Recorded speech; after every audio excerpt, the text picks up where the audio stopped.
Hello, and welcome to this in-depth exploration of BioShock, a game that redefined storytelling in the world of interactive media.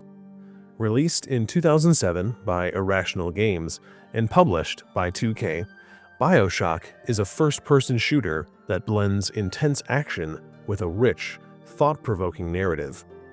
Set in the underwater city of Rapture, this game takes players on a journey through a dystopian world filled with mystery, danger, and moral ambiguity. We're going to dive into a full story of BioShock, from its haunting opening moments to its unforgettable conclusion. Whether you've played the game or are completely new to its world, this video will walk you through every key event, introduce you to major characters, and unravel the twists that make this story so iconic. We'll be covering all the essential details so that by the end, you'll have a complete understanding of what happens in BioShock. So let's get started. Grab a seat and prepare to descend into the depths of Rapture. Our story begins on a cold, dark night in 1960. A lone passenger plane soars across the Atlantic Ocean, cutting through the sky thousands of feet above the waves. Inside, a young man named Jack sits quietly, staring at a small gift box in his hands. He's our protagonist, a blank slate, a man of few words, whose life is about to take a turn into the extraordinary. As he examines the box, we see a simple, cryptic message written on a note. "Would you kindly not open until..."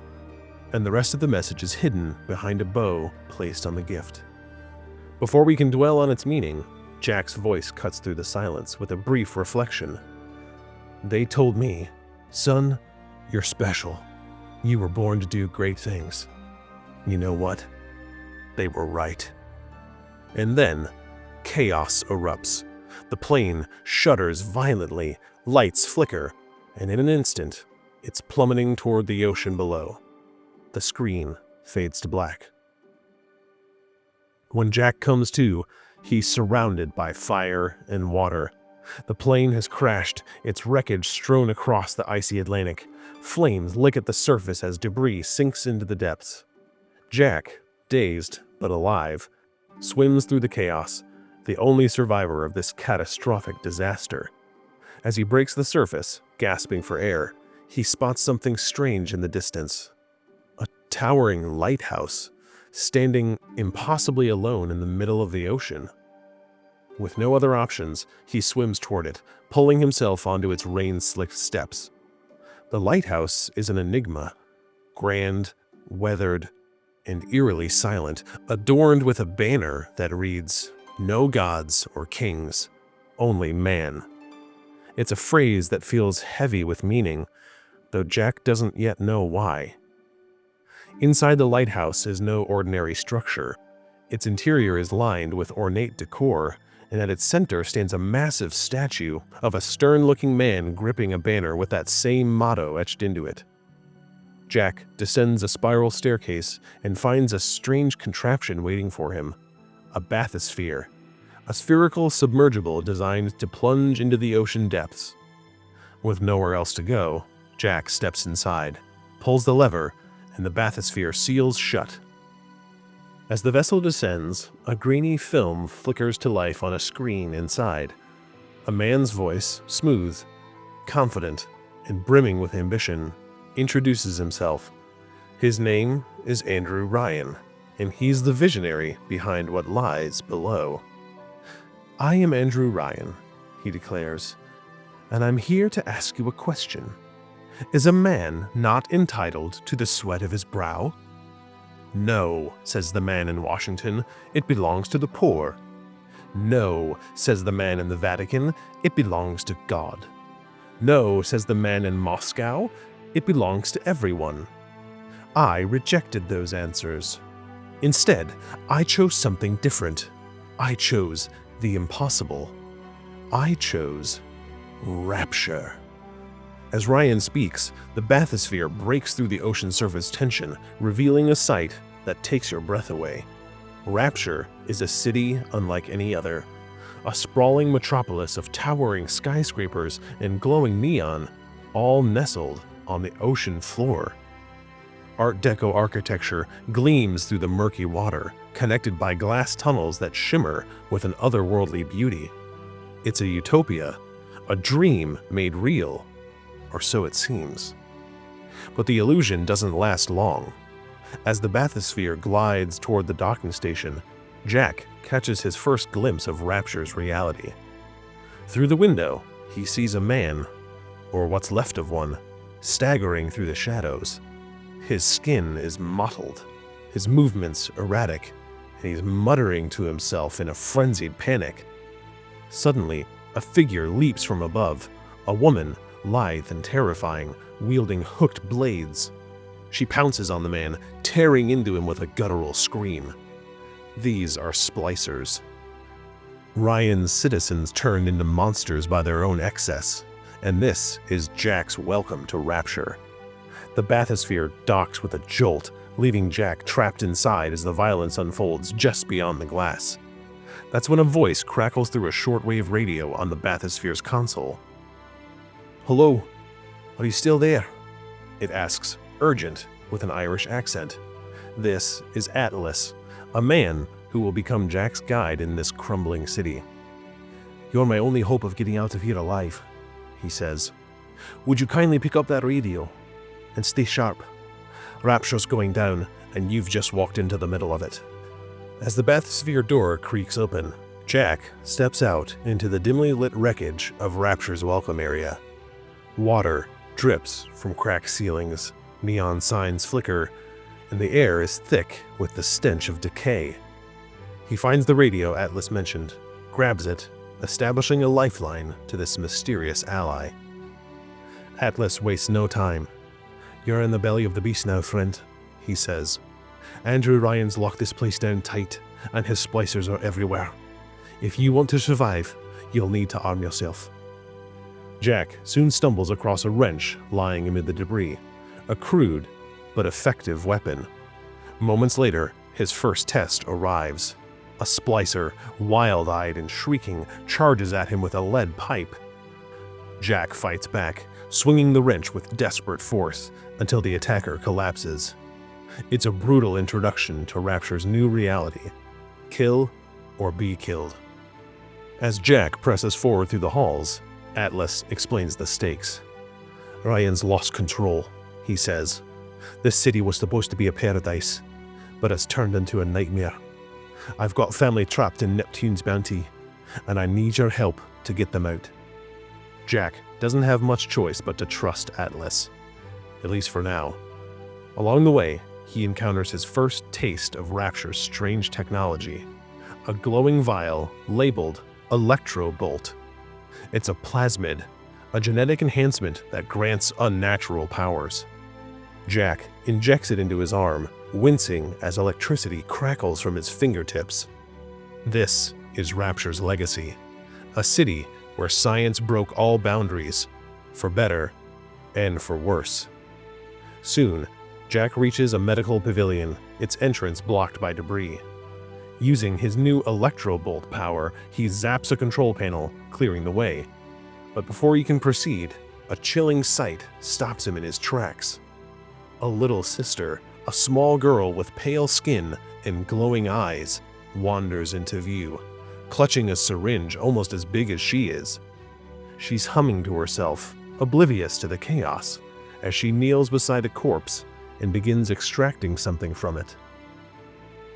A voice over the radio, Atlas again, explains, "That's a little sister.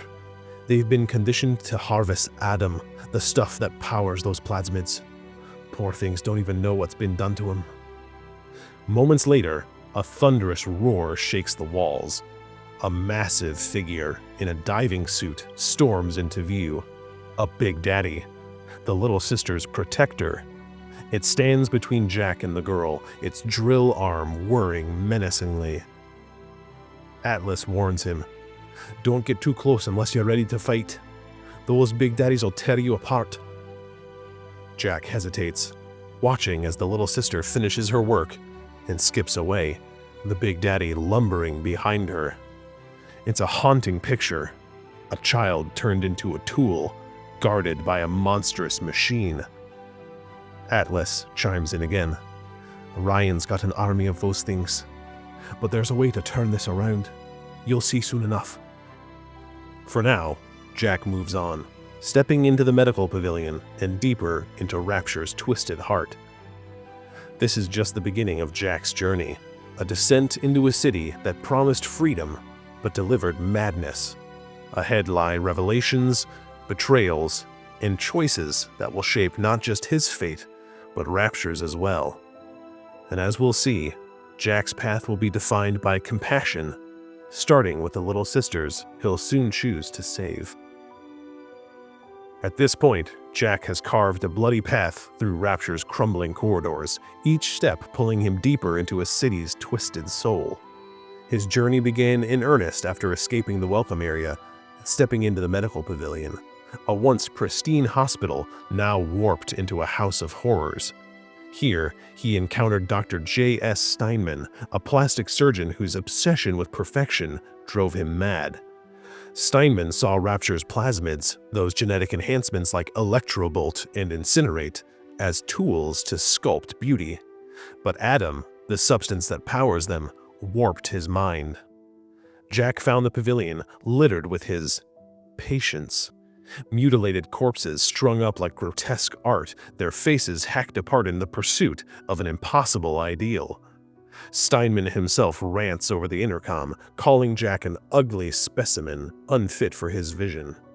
To move forward, Jack had to confront this deranged artist in his operating theater, dodging scalpels and plasmid-fueled attacks.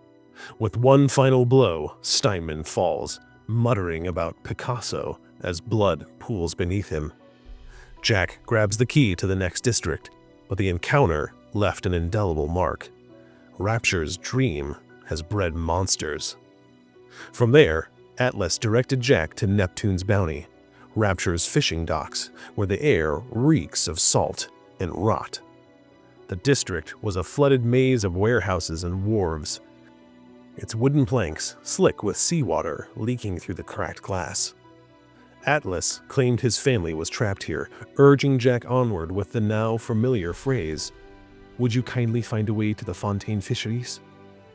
Along the way, Jack faced more splicers, dock workers turned feral, wielding hooks and shotguns, their minds shattered by their Adam addiction. He also encountered Pete Wilkins, a paranoid smuggler who had barricaded himself in the fisheries. Wilkins accused Jack of being a spy for Fontaine, forcing a tense standoff. After battling through his traps, turrets, spitting bullets, and electrified tripwires, Jack took Wilkins down, only to find no trace of Atlas's family. Instead, he uncovered evidence of a smuggling ring tied to Frank Fontaine, Rapture's underworld kingpin, presumed dead. The pieces didn't quite fit, but Jack pressed on, his wrench and plasmids his only allies. Next, Jack came to the smuggler's hideout, a dank network of tunnels beneath Neptune's Bounty. Here, he learned about Fontaine's operation, crates of weapons, Adam vials, and recordings hinting at a war with Ryan. Atlas's voice grew tense over the radio. "Ryan's onto us, boyo. Keep moving." The hideout was a claustrophobic gauntlet, with splicers lurking in the shadows and water dripping from stalactites overhead. Jack's Electrobolt and newfound telekinesis plasmids became lifelines, letting him zap foes and hurl debris. At the end, he reached a submarine, Atlas's supposed escape plan for his family. But Ryan's forces detonated it before Jack could investigate. The explosion rocked the tunnels, leaving Jack to climb through the wreckage toward his next destination, Arcadia. Arcadia was a stark contrast to the industrial decay. A sprawling park meant to be Rapture's oxygen supply, its lush gardens now wilting under neglect. Vines twisted around Art Deco statues, and the air hummed with the buzz of Ryan's security bots. Here, Jack met Julie Langford, a botanist who'd once tended these groves. She contacted him via radio, offering help in exchange for safe passage past Ryan's defenses.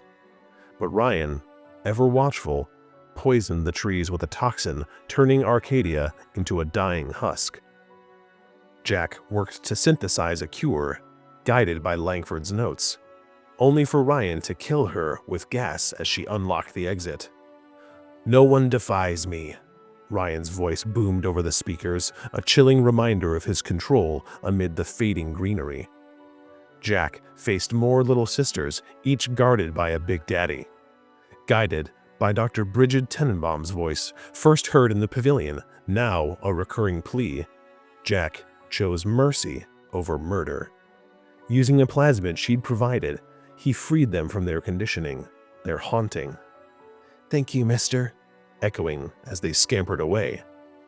Tenenbaum, a scientist complicit in Rapture's downfall, seemed driven to atone, and Jack's compassion formed a quiet bond. That bond grew as Jack entered Fort Frolic, a theater district ruled by Sander Cohen, an eccentric artist turned tyrant. Cohen's domain was a macabre stage. Splicers posed as plaster statues, their bodies frozen in death, and spotlights bathed the halls in eerie light. Cohen greeted Jack over the intercom with a theatrical flair. "Welcome to my masterpiece, little moth."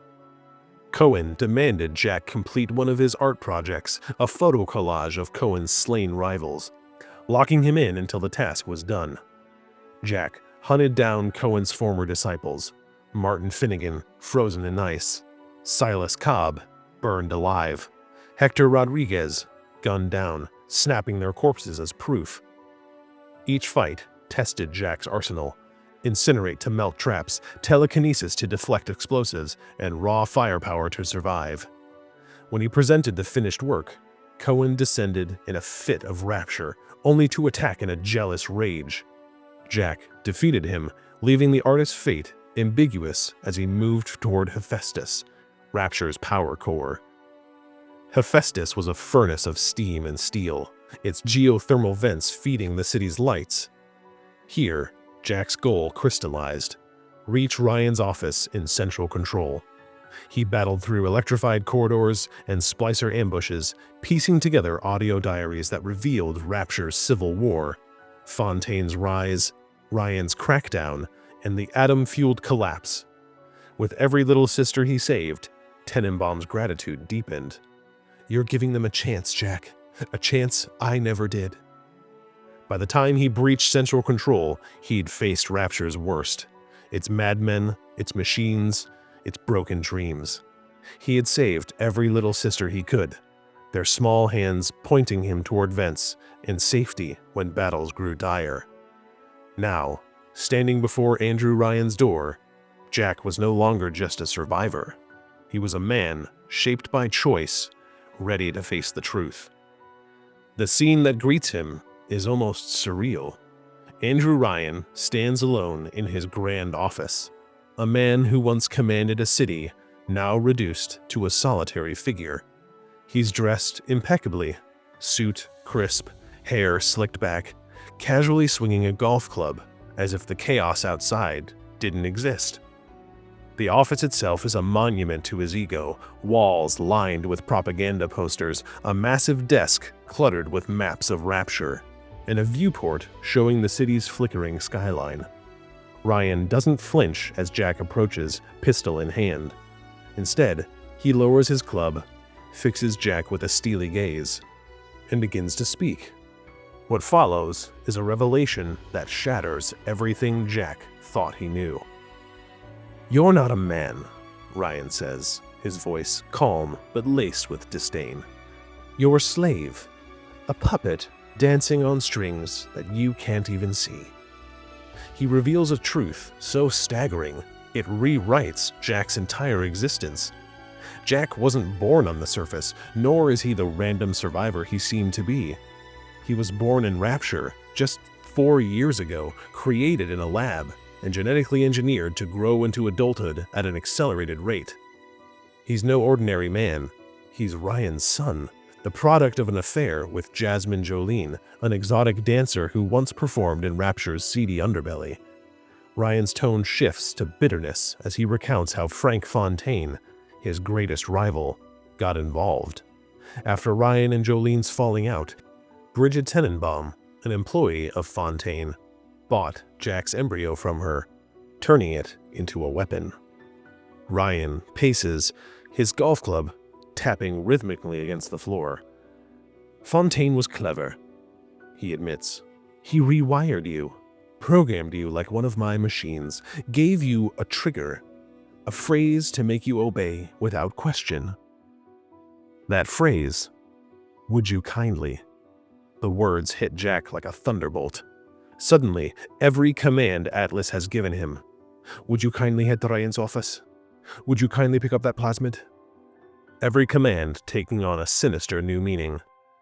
Ryan explains further. When the civil war between him and Fontaine erupted, tearing Rapture apart, Jack was smuggled to the surface, hidden beyond Ryan's reach. There, he lived a fabricated life, oblivious to his origins, until Fontaine called him back. Ryan lays out the final piece of the puzzle. That plane crash, no accident, he says. Fontaine sent you instructions, a package with a revolver and a note. Would you kindly board that flight, hijack it, and crash it near my lighthouse? Jack's mind reels as the memory surfaces. The gift box, the gun, the note. He was a tool, a sleeper agent designed to return to Rapture when the time was right. And because he carries Ryan's DNA, he could use the city's bathysphere network, locked to all but Ryan's genetic kin, giving him access Fontaine couldn't otherwise breach. The crash wasn't fate. It was a key turning in a lock. Ryan stops swinging his club and faces Jack fully. You're here to end me, he says, a grim smile tugging at his lips. But I won't let Fontaine have the satisfaction. In a moment of chilling defiance, Ryan hands Jack the golf club and steps back. A man chooses, he intones. A slave obeys. Then, with deliberate calm, he utters the trigger phrase. Would you kindly kill me? Jack's body betrays him. Despite his will screaming to stop, his hands tighten around the club. He swings, once, twice, again, each blow mechanical, unstoppable. Ryan staggers, but doesn't fight back, blood streaking his face as he gasps. A man chooses, until he collapses, dead by his own command. The club clatters to the floor, and Jack stands frozen, staring at the man he just killed, his father. The silence is deafening, but it doesn't last. The radio crackles, and Atlas's voice cuts through. Well done, boyo, he says, his Irish lilt dripping with triumph. Ryan's gone, and Rapture's mine. But something's off. His tone is shifting, growing colder, more commanding. Would you kindly step aside and let me take what's owed? Jack's hands tremble as the realization continues to dawn. That phrase, Atlas has been uttering it all along. Before he can react, the truth hits harder.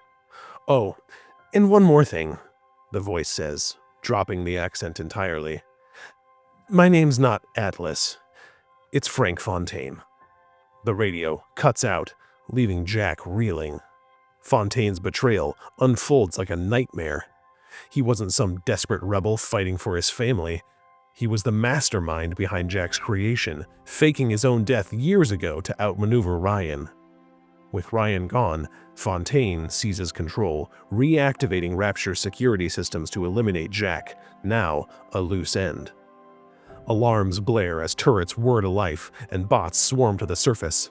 Jack fights to escape, bullets and flames licking at his heels, but the odds overwhelm him. Just as hope fades, a vent grate bursts open, tiny hands reaching out.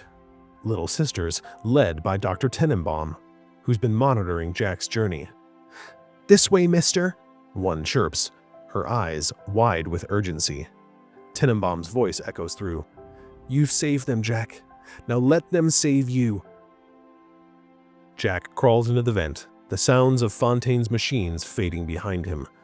The little sisters guide him through Rapture's hidden passages, their small voices a stark contrast to the chaos he's endured.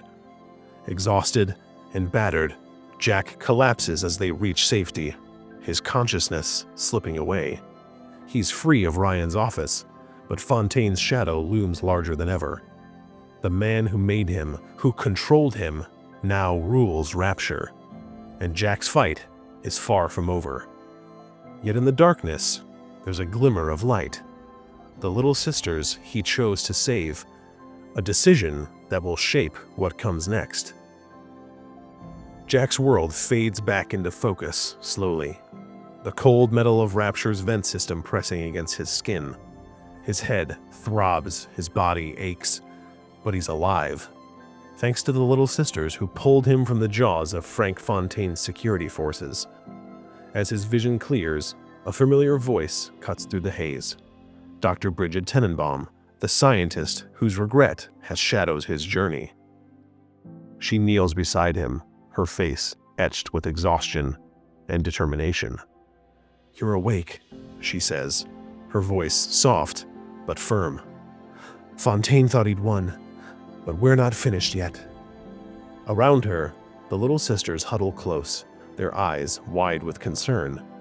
These are the girls Jack chose to save, each one freed from the conditioning that turned them into atom-harvesting drones. Now, they're his unlikely saviors, and Tenenbaum is their guardian. Tenenbaum explains what happened. While Jack was unconscious, she worked tirelessly, using her expertise to undo the genetic programming Fontaine wove into him. That phrase, "would you kindly," now it's gone. She lets Jack know that Fontaine buried other triggers in him, one that could stop his heart if he gets too close to the truth. With precise injections and plasmid adjustments, she's neutralized the worst of it. But some conditioning lingers, a faint echo of control.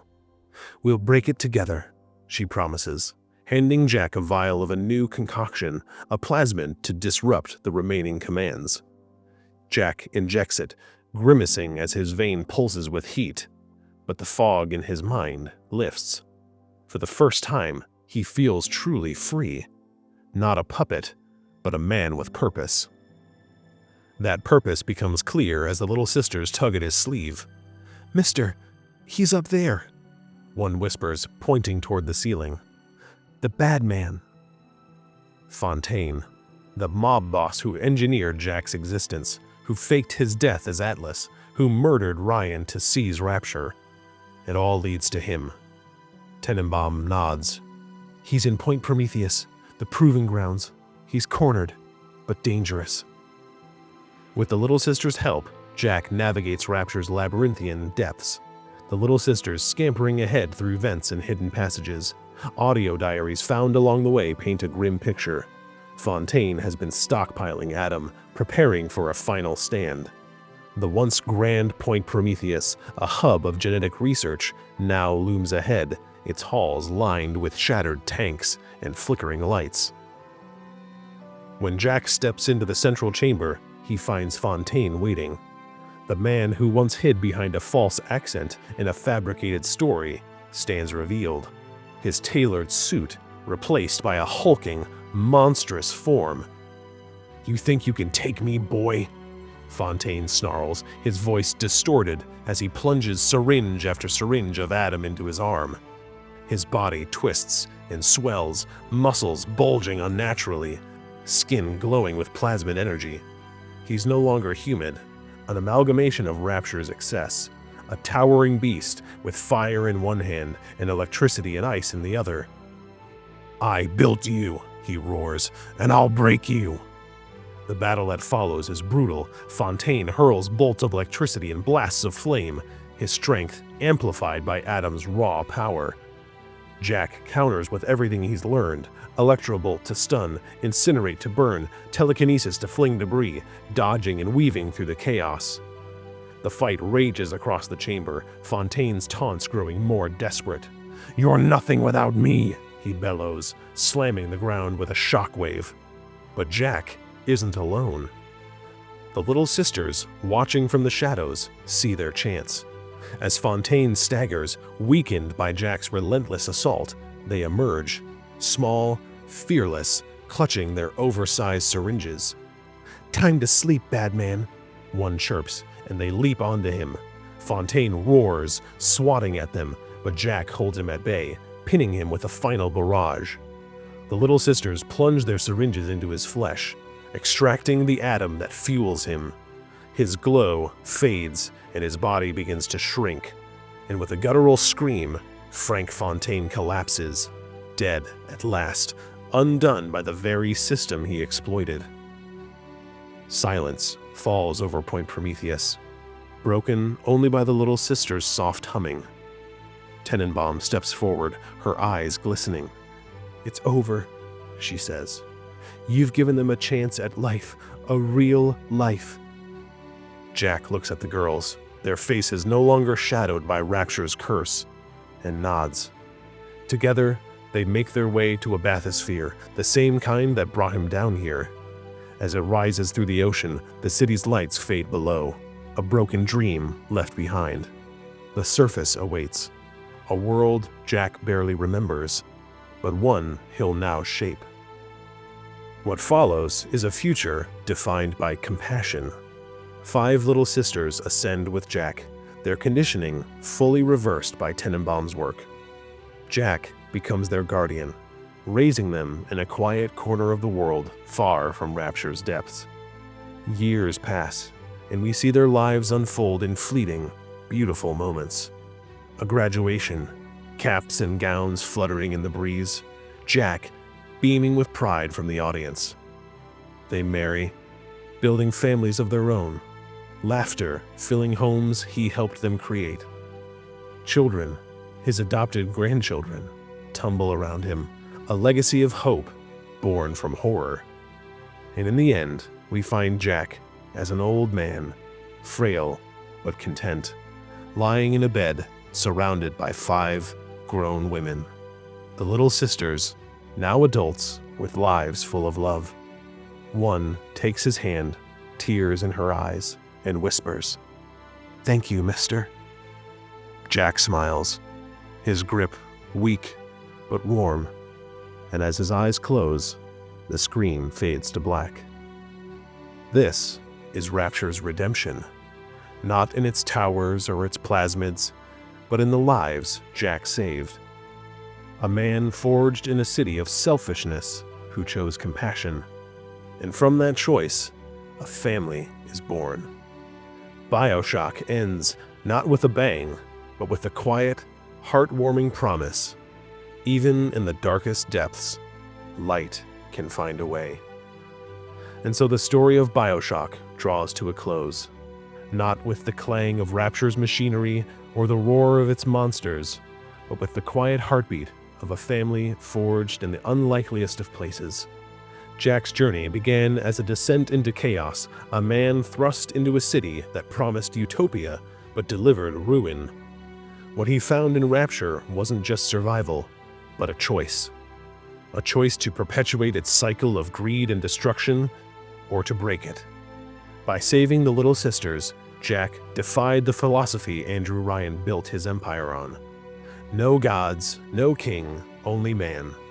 And he proved that even in a world obsessed with power, compassion can carve a different path. Looking back, BioShock is more than a game. It's a mirror. Andrew Ryan's vision of unfettered ambition crumbled under its own weight, consumed by the very freedom he championed. Frank Fontaine's cunning turned him into a monster, a slave to the atom he coveted. Yet Jack, a pawn in their game, rose above them both, not through strength alone, but through the lives he chose to protect. The good ending, with the little sisters he saved growing into women under his care, is a testament to that choice. It's a story that lingers, asking us what we do when faced with our own raptures, our own tests of morality in a world that often rewards the ruthless. That's the beauty of BioShock. It's a tale of descent and ascent, of a city lost to the sea, and a man who found something worth saving in its depths. From the plane crash that plunged Jack into the Atlantic, to the bathysphere that carried him and his adopted daughters back to the light. This journey has been one of revelations, battles, and ultimately, hope. Thank you for joining me on this dive into Rapture's story, a narrative that's as haunting as it is heartwarming. If you've enjoyed this exploration, let me know what other worlds you'd like to uncover next. Until then, take care, and maybe keep an eye out for any mysterious lighthouses on your horizon.